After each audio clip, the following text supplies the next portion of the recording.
Oke, di video sebelumnya kita sudah belajar meramalkan pengendapan untuk kasus yang pertama. Sekarang kita akan membahas meramalkan pengendapan untuk kasus yang kedua. Jadi, untuk kasus yang kedua ini, fenomenanya adalah kita itu mencampurkan dua buah larutan. Jadi ada larutan, kita campurkan ke dalam satu wadah yang sama. Misalnya di sini kita punya larutan NaCl dan larutan AgNO3. Kita campurkan kedua larutan ini ke dalam satu wadah. Misalnya si NaCl, volumenya itu 50 mili, si AgNO3, volumenya juga 50 mili. Kemudian konsentrasi dari larutan NaCl itu adalah 10 pangkat minus 4 molar. Kemudian konsentrasi dari si larutan AgNO3 itu adalah 10 pangkat minus 5 molar.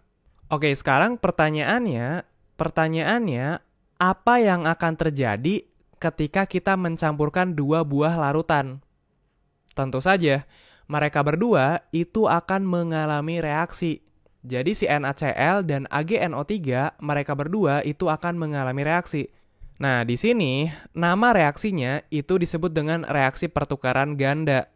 Jadi, si NaCl di sini nih dan AgNO3 ini, mereka berdua itu akan bereaksi. Jadi NaCl larutan itu akan bereaksi dengan AgNO3 yang juga bentuknya larutan. Nah, di sini reaksi yang akan terjadi itu namanya reaksi pertukaran ganda. Apa itu?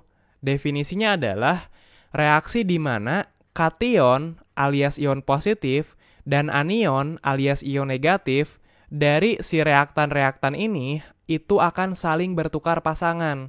Jadi gini, kita sudah belajar di bab sebelumnya, suatu senyawa, khususnya senyawa ion, itu bisa kita uraikan menjadi ion positif dan ion negatif.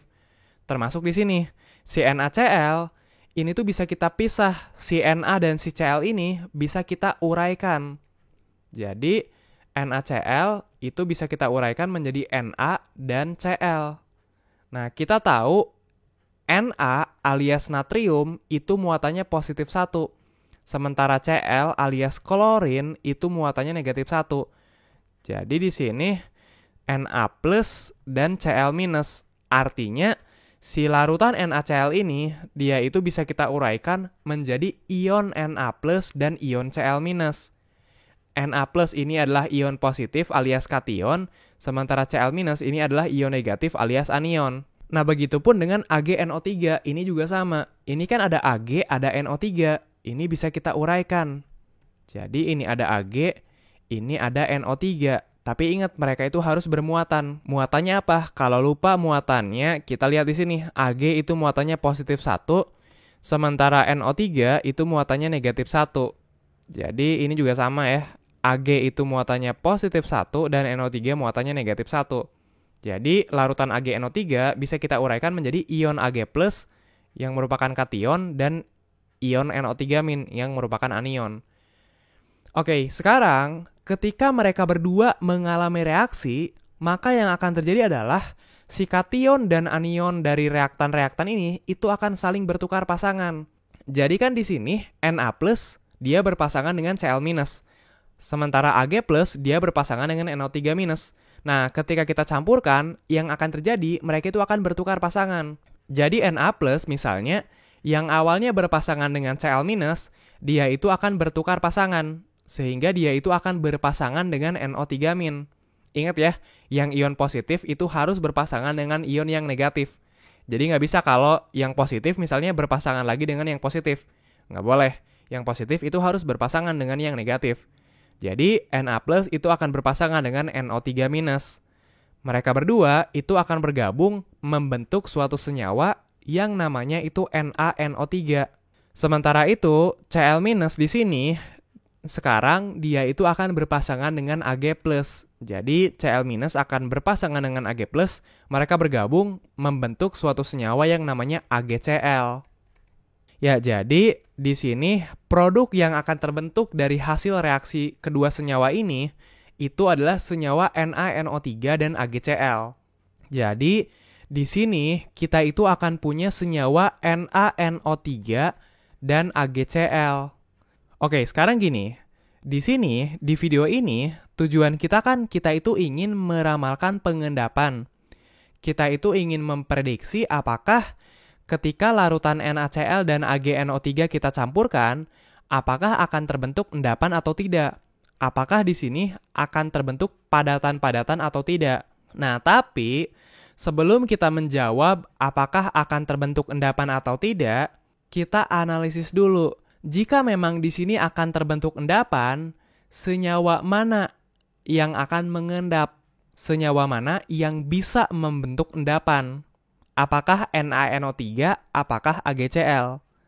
Nah, kita lihat di soalnya.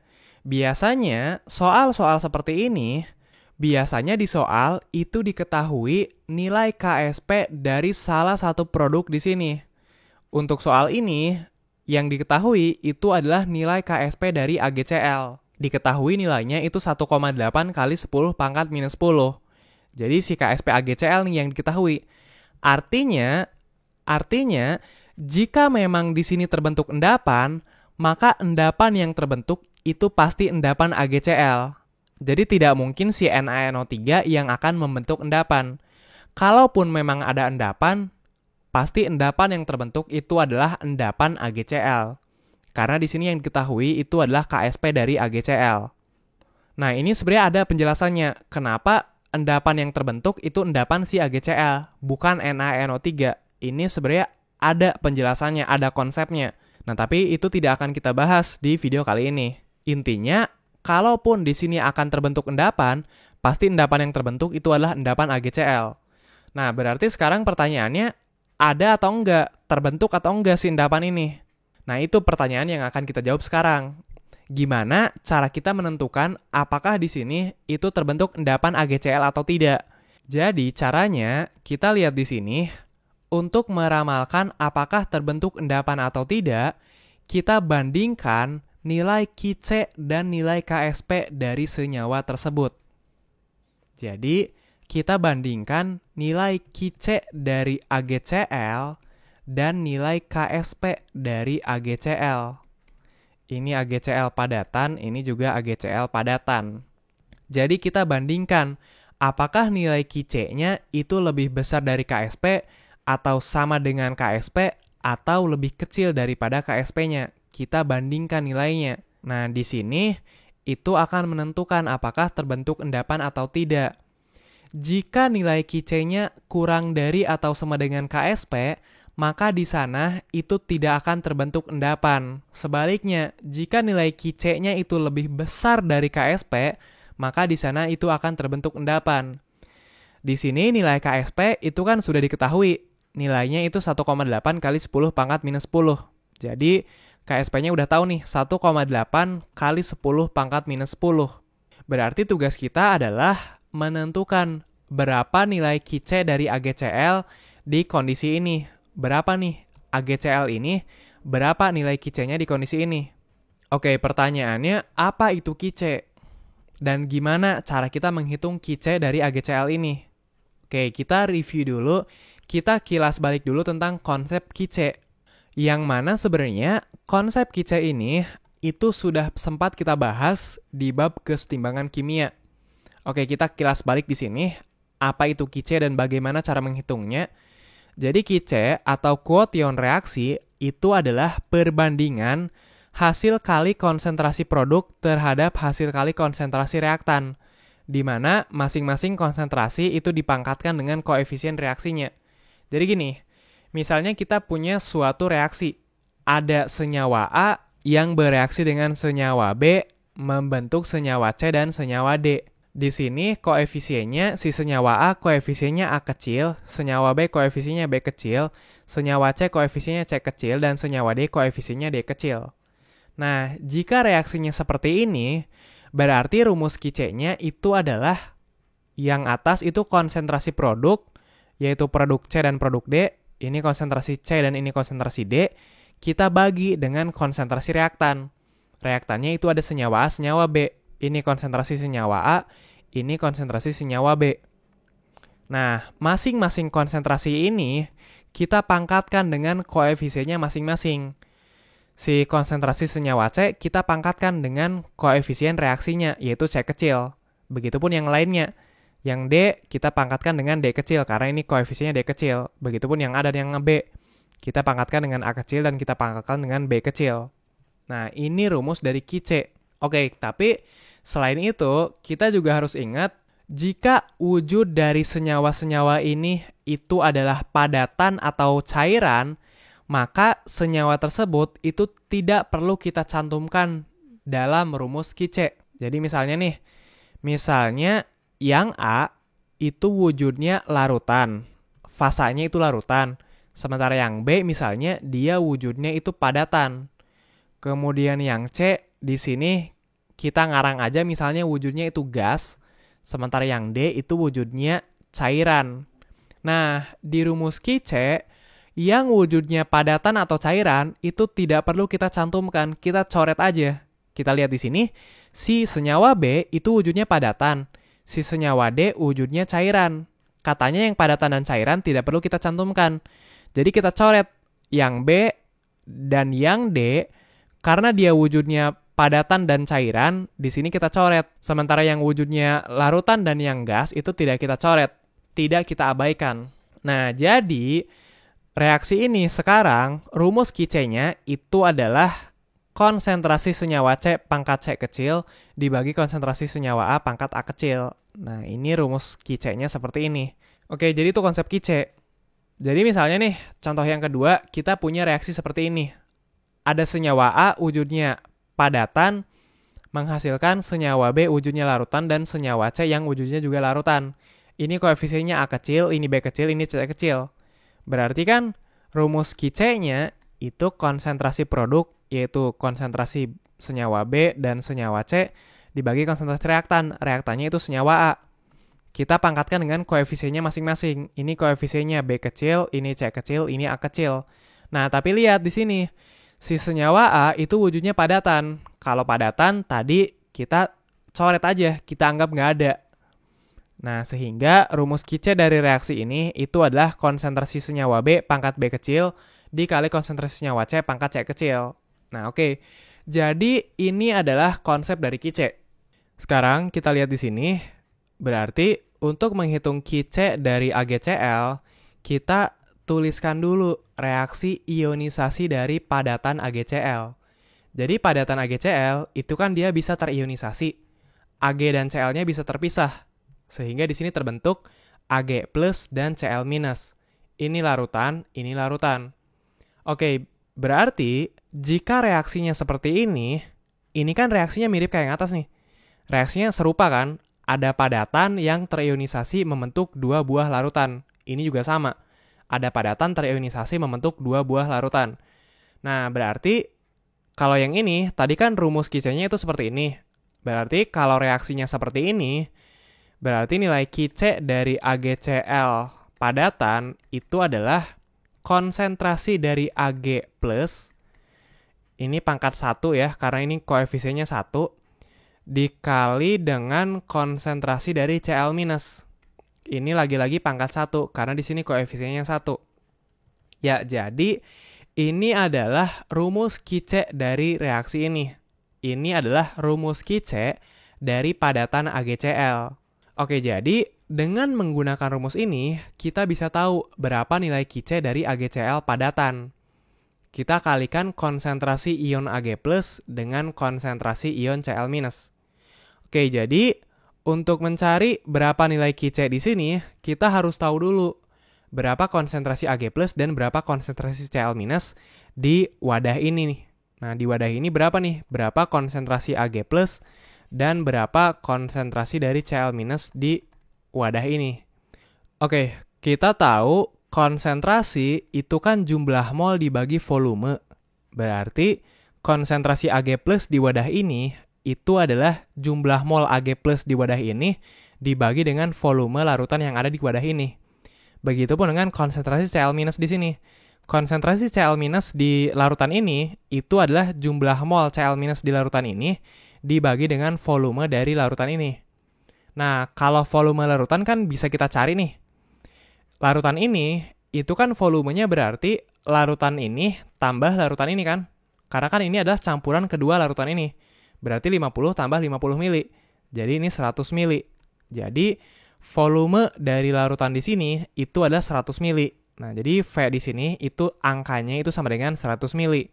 Oke, sekarang berarti untuk menentukan berapa konsentrasi Ag+ dan Cl- yang ada di larutan ini, kita harus tahu dulu berapa jumlah mol Ag+ dan jumlah mol Cl- yang ada di wadah ini. Nah, gimana caranya? Gimana caranya kita mencari berapa jumlah mol Ag+ dan Cl- yang ada di wadah ini? Oke, kita tahu tadi NaCl itu kan dia terdiri atas Na+ dan Cl-. Sementara AgNO3 di sini dia itu terdiri atas Ag+ dan NO3-. Nah, sebenarnya Ag+ yang ada di wadah ini itu kan dia bersumber dari Ag+ yang dimiliki oleh AgNO3. Sementara Cl- yang ada di wadah ini itu sebenarnya bersumber dari Cl- yang berasal dari NaCl. Jadi, kesimpulannya, untuk menentukan berapa jumlah mol Ag+ dan Cl- yang ada di wadah ini, kita cari berapa jumlah mol Ag+ yang ada di larutan ini, dan berapa jumlah mol Cl- yang ada di larutan ini. Oke, sekarang kita hitung berapa jumlah mol Ag+ dan Cl- yang ada di masing-masing larutan ini. Jadi, cara menghitungnya gini. Kita kan di sini punya larutan NaCl, yang volumenya 50 mili, di mana konsentrasi si NaCl itu diketahui tadi, di sini diketahui konsentrasi dari NaCl itu adalah 10⁻⁴ molar.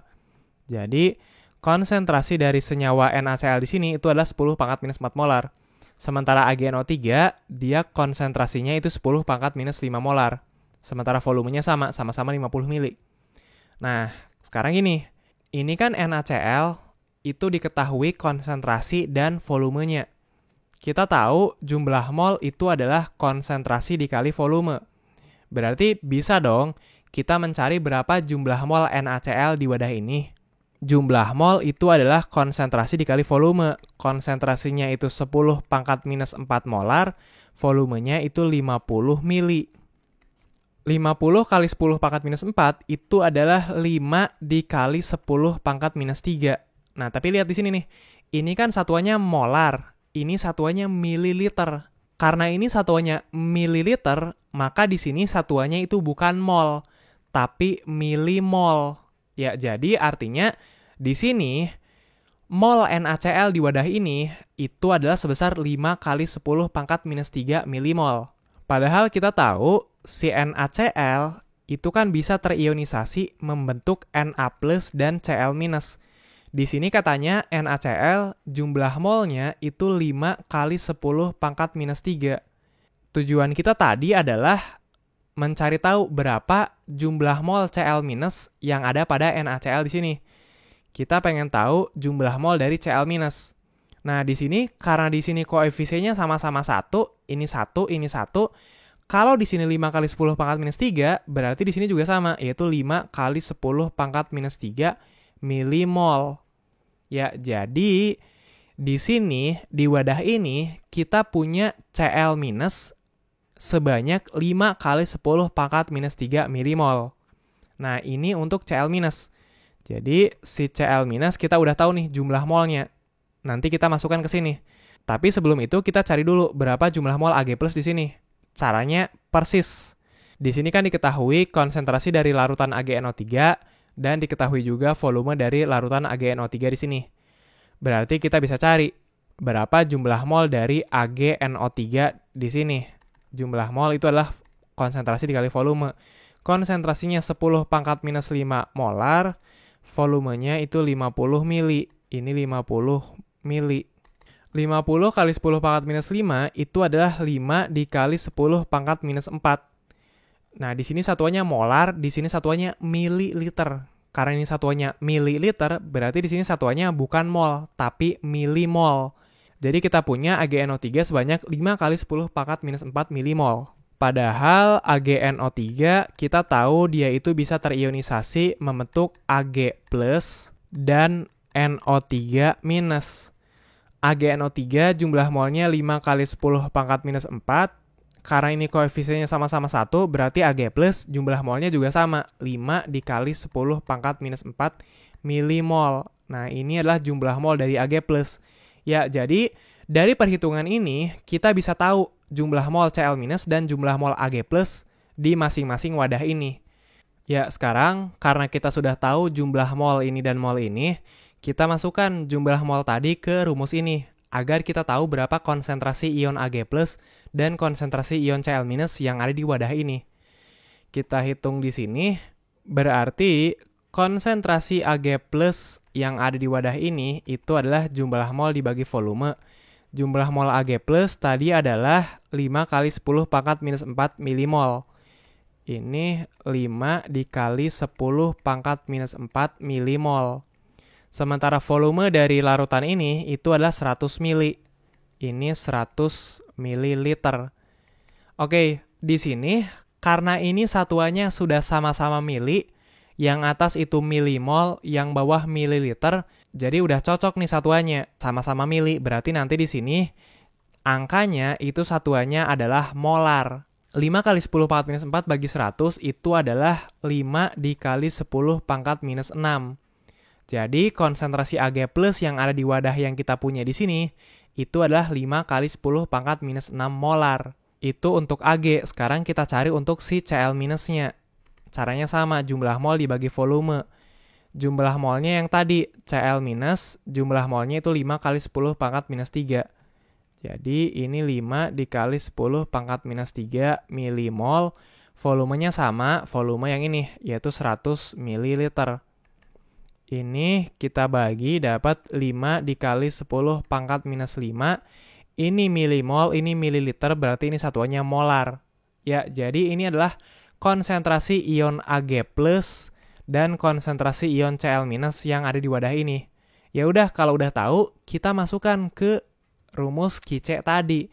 Qc itu kan konsentrasi Ag+ dikali konsentrasi Cl-. Konsentrasi Ag+-nya udah tahu. 5 kali 10 pangkat minus 6. Jadi ini 5 dikali 10 pangkat minus 6 molar. Cl-nya 5 kali 10 pangkat minus 5. Ini 5 dikali 10 pangkat minus 5. Ini sama dengan 5 kali 5 itu 25. 10 minus 6 dikali 10 pangkat minus 5 itu 10 pangkat minus 11. Atau kalau kita sederhanakan jadi 2,5 dikali 10 pangkat minus 10. Ya, jadi inilah nilai Qc dari AgCl di kondisi tadi. Jadi ternyata nilai Qc-nya itu adalah 2,5 dikali 10 pangkat minus 10. Oke, kita udah tahu nilai Qc, kita udah tahu nilai Ksp. Sekarang kita bandingkan. Yang ini dan yang ini itu gimana hubungannya? Kita lihat di sini 2,5 kali 10 pangkat minus 10. Ini 1,8 kali 10 pangkat minus 10. Oh, sama-sama pangkat minus 10. Ya udah kita lihat angka depannya. Ini 2,5, ini 1,8. Ah, ini lebih gede. Berarti yang ini itu lebih besar daripada yang ini. Berarti nilai Qc dari AgCl itu lebih besar dari nilai Ksp-nya. Artinya, jika nilai Qc itu lebih besar dari Ksp, di sini itu terbentuk endapan. Ya, jadi jawaban dari pertanyaan ini, apakah terbentuk endapan atau tidak? Ya, di sini terbentuk endapan. Di sini terbentuk endapan AgCl. Karena setelah kita hitung tadi, ternyata nilai Qc dari AgCl itu lebih besar dari nilai Ksp-nya. Maka di sini akan terbentuk endapan. Oke, jadi itu caranya untuk meramalkan pengendapan ya. Oke, selesai. Sebelum kita masuk ke ringkasan dari video kali ini, kita bahas dulu dikit tentang ini nih. Jadi kan di video tentang konsep kelarutan, kita sudah membahas bahwa larutan itu ada 3 jenis. Ada larutan tak jenuh, ada larutan tepat jenuh, dan ada larutan lewat jenuh. Nah, ini ciri-cirinya sudah kita bahas ya di video tentang konsep kelarutan. Intinya di sini, untuk menentukan larutan yang kita punya itu tergolong ke dalam larutan yang mana, itu sebenarnya kita bisa memanfaatkan nilai Qc. Jadi, larutan lewat jenuh itu terjadi ketika nilai Qc itu lebih besar daripada Ksp. Sementara yang tepat jenuh itu ketika nilai Qc itu sama dengan Ksp. Sementara yang ini itu ketika nilai Qc itu kurang dari nilai Ksp. Nah, dengan menentukan hubungan Qc dan Ksp, kita bisa tahu jenis larutan yang kita punya. Oke, sekarang kita lihat ringkasan dari video kali ini. Untuk meramalkan pengendapan kasus yang kedua, fenomenanya adalah ada 2 buah larutan yang kita campurkan, sehingga terjadi reaksi pertukaran ganda. Nah, ini ciri dari reaksi pertukaran ganda, kation dan anionnya itu bertukar pasangan. Kemudian, untuk meramalkan apakah terbentuk endapan atau tidak, kita bandingkan nilai Kice dan Ksp. Kalau Kice kurang dari atau sama dengan Ksp, maka tidak terbentuk endapan. Sementara kalau Kice lebih dari Ksp, di sana terbentuk endapan. Nah, ini konsep Kice ya. Tadi cara menghitungnya juga sudah kita bahas. Oke, itu untuk meramalkan pengendapan. Di video setelah ini, kita akan membahas tentang pengaruh dari ion senama terhadap kelarutan.